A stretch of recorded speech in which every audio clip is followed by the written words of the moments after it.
Hey guys, what's up? Kips Tire Guns here, and today I'm going to do a tutorial video. In this case, it's for Pokemon. I'm going to be doing the or a how to play, I guess is the best term for it. So what's going to be happening is I'm going to show you exactly what to do for setting up, as well as what you can do during a match. So,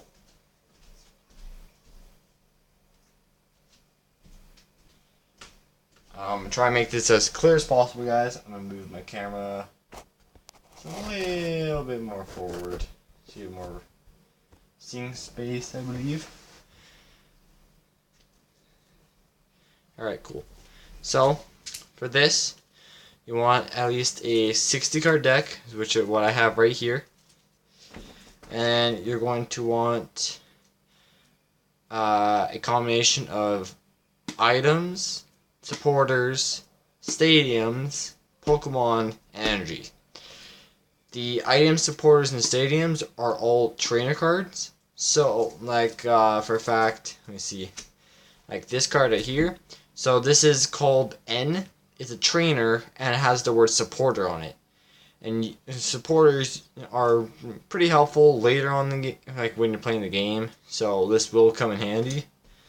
Then I have this. This one's called an item cape, or a giant cape, sorry. So this is also a trainer, but this is an item card. And this each trainer has their own effects to them. This one does something else. So, and I have another one which is this one. So this one is called Reverse Valley. It's a trainer card, but the stadium card this time. And this one is a special stadium. So this one has two effects it can use. So you flip it to the effect you want. So in this case for this deck, I use my dark effect, not my steel effect. So yeah. But what you want to do, just grab my cards here. You want to take your 60 card deck. And that's what you do at the start of the game. You will shuffle the deck. So you'll make a couple piles out here. So move this over. So you guys can see. There you go. So that should have at least 6 piles total. Or you can go 8 or any higher, but all you want to do is keep following the same pattern as you would do. Just make sure all the cards get into each pile.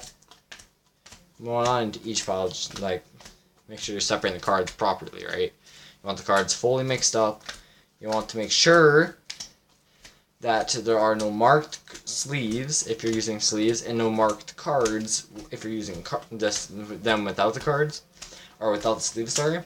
Because if you do have a marked sleeve, then you could be kicked out of a tournament, of course, because it would be an illegal move. And so what I like to do, not a lot of players do this, but I like to grab the last pile and start doing the same stuff just on the other 5. So what you do is you keep doing this, or I would at least keep grabbing the last pile and continuing my pattern.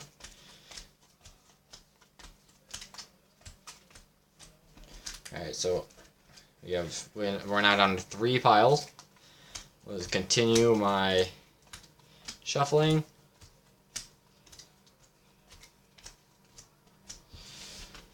Alright, so we have 2 piles. And then the last 2 piles I just combine together so they're not, and because there's no point to just like, make more, just keep doing the 1-1-1 thing on the same pile. So I just combine them both together. It goes off screen. Second here. Alright. So now I have my deck of 60 shuffled. Now, in a normal game, in an online game or whatever, we would cut decks. So you would cut the deck as much as you want. Move down. And then boom. So the deck's now cut. Now to start the game off, you would draw 7 cards from the top of the deck. So if I were to put my deck my deck would be just off the side here, but it'll be right there. I'm going to take the first 7 cards of the deck. So that would be the first 7. So what you want to do, from this point is you want to look at that hand. And you want to look for a Pokemon that has the word basic in the top corner. I did not get one in this hand, so what all you have to do is put the deck of cards back on top and just shuffle the deck. This you don't have to redo the whole 6 thing because that's just a big waste of time. No one wants to do that. So we're just gonna reshuffle and grab a new hand of 7. And what I just did was a mulligan, meaning I had to shuffle my hand back into my deck, and now my opponent would be able to draw another card when the game starts. So I'm getting really bad luck, and I have no basic again. So again, we would just shuffle the cards back into the deck.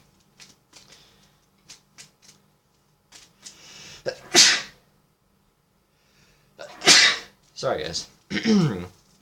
Gosh, no one just got into me. Alright. Okay, we shuffled it again, so we're going to draw another 7 cards from the top of the deck. 2, 3, 4, 5, 6, 7. Take these cards and these cards, and we'll flip them. So now, we'll look in the deck. Now, what we see is I have 2 Pokemon in my hand, one Stage 1 and one Basic. So, the Stage 1, if I can get a good angle in this, I don't know if I can. It'll say Stage 1 in its top corner right about there. It's a little blurry on my screen. I'm sorry about that, but it says Stage 1 right above the picture of the Pokemon it evolved from. And then the Basic would have the word Basic in the top corner. It's hard to see on this because it's an EX, but it has the word Basic right there.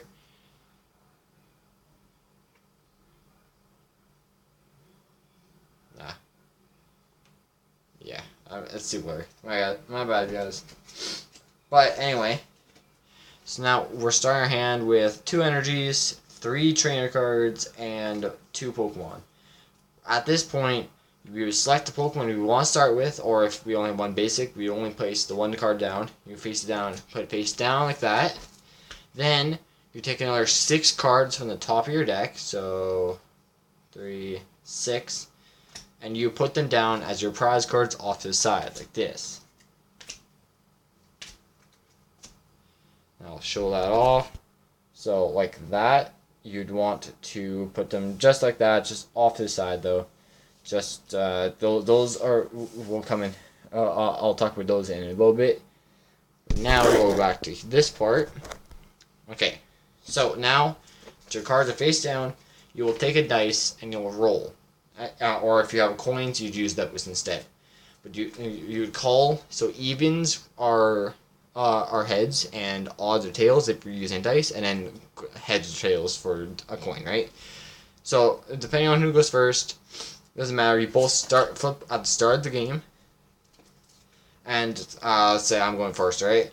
And I'm running. So it's my first turn, so I'll draw a card. So I drew an energy, so that's perfect. Right now, I'm going to. Remember this. You can only play 1 supporter, 1 trainer card that says supporter in its top right corner per turn.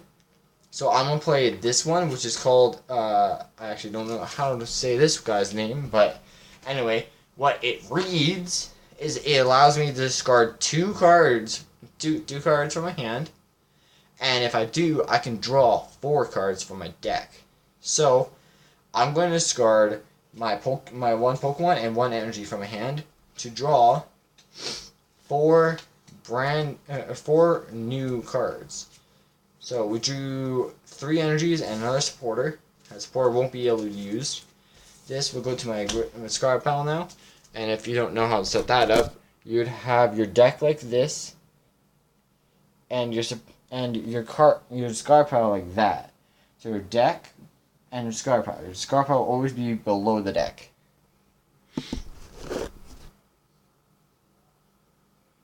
Alright, now we have our basic right here.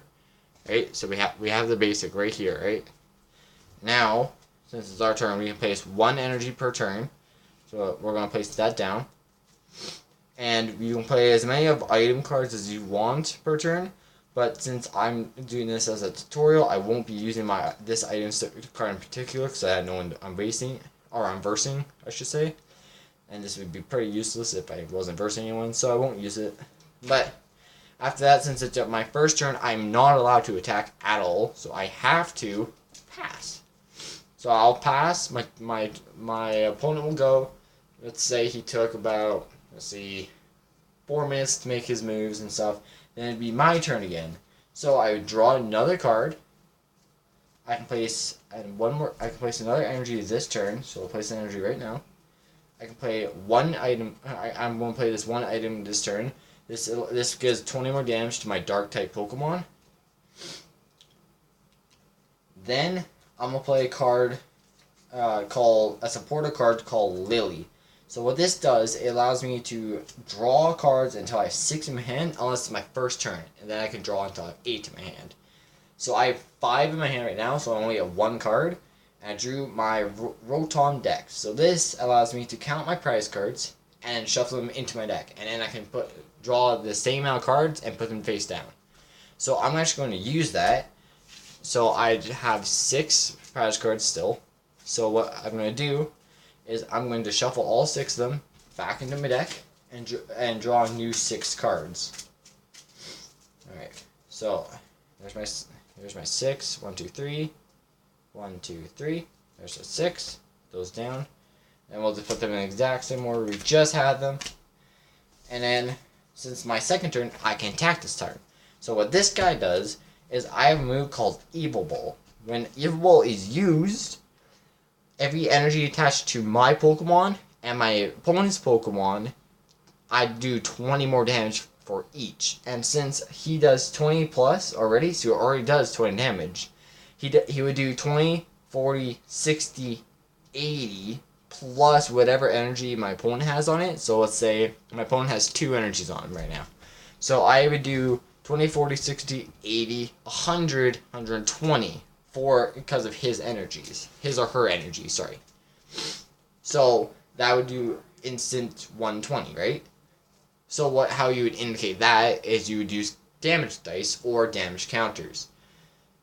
Both of which are kind of different, but they work the same way. It doesn't matter how you show damage or anything, right? So anyway, since I attacked, my turn's automatically over. I didn't kill a Pokemon. Let's say it was an EX. Let's say, yeah, it's an EX. I didn't kill it. Has about 80 health left. So it was probably GX instead. Anyway, it'd be my opponent's turn. Let's say he does about, let's see,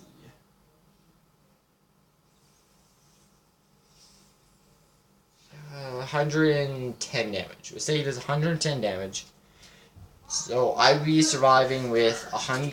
I would survive with 60. Ignore the background noise, guys. God damn it. Just ignore the background. Anyway, I'd survive with 60 health because my Yveltal has 170 health. And then his turn would end and it'd be my turn. Alright, cool. So I drew a supporter that's pretty helpful if you're playing against someone. Since I'm not, this sucks. But this would have allowed me to look at my opponent's hand and use a supporter card I find there as the effect of this card, which could be very helpful in a game. However, I'm going to attach another energy to my Yveltal, so now he does 100 damage to himself, but my opponent now also has energy still on him. Let's say he has 3 now. Now I would attack, use my Evo Ball though, not my second move, my Evo Ball. So I would do 20, 40, 60, 80, 100, because my item, and then 160 because of his energies. Meaning I would be able to kill the GX he had out. So if we look over here, after I killed him, I would take 2 cards from my prize cards area and put them into my hand. And then once you do that, that indicates you actually you took your prize and it's now your opponent's turn. So the cards we just got were my Misty's Determination and another energy card. And we'll play those next turn.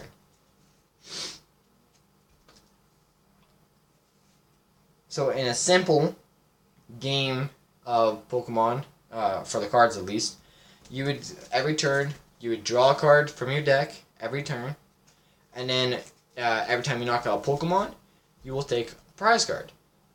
So, it's a Pokemon. It's a normal Pokemon without a special EX or GX thing on it. Then you take one prize card for it. But if it says EX on it or GX on it, you take two, unless it has the words Team Up on it. If you're facing an opponent with Team Up cards or Team Up GXs, you take 3 prize cards.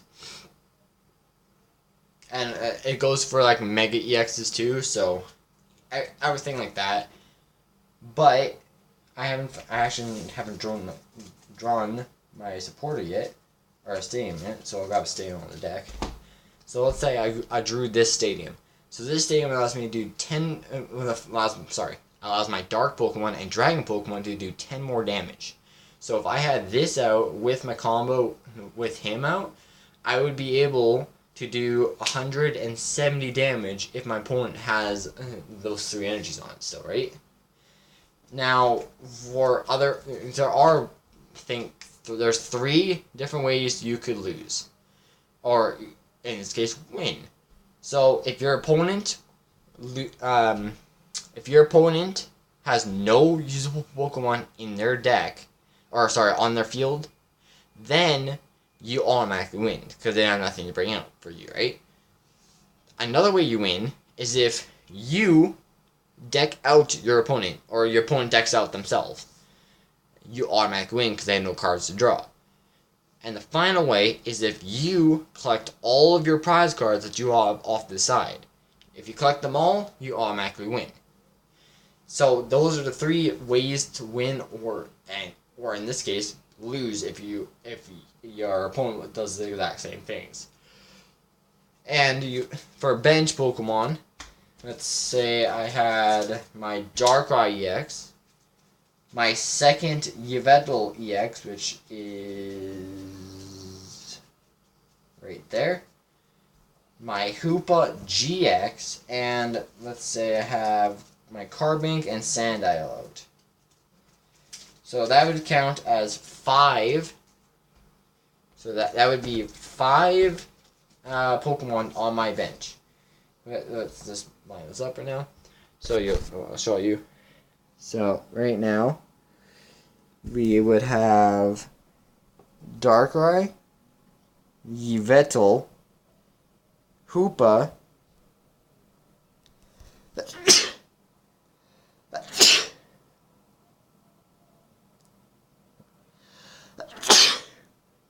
sorry guys, Carbink and Sandile on my bench. That adds up to 5 Pokemon total on the bench. You can only have 5 Pokemon on the bench at a time, and 1 active Pokemon. Usually my active wouldn't be this close, but since I'm demonstrating it, it's that close right now. But in this game, if you have more than 5, you automatically would lose, or you would be cheating and probably disqualified. And all that stuff. Of course, your deck has to be legal for standard. Sorry guys, I'm just not feeling that good today. Anywho, so that's practically all I have to say. For the most part, any like rules or anything that you are, let's say, how about this? Any questions you have about the game or anything that you might want to figure out or anything like that, why don't you hit me up in the comments, and I'll look at the comments, and I'll see if I can know the answer to the question. I will answer it, or I'll try answering it to the best of my ability. And if you have any other things to tell me, or any ideas for future videos or anything like that, then let me know in the comments. And that's pretty much all I have for you guys. If you thought this video was helpful, or if you enjoyed the video and just watching me explain it, then why don't you like the video and subscribe if you haven't already. And I guess I'll see you in the next video. See you guys.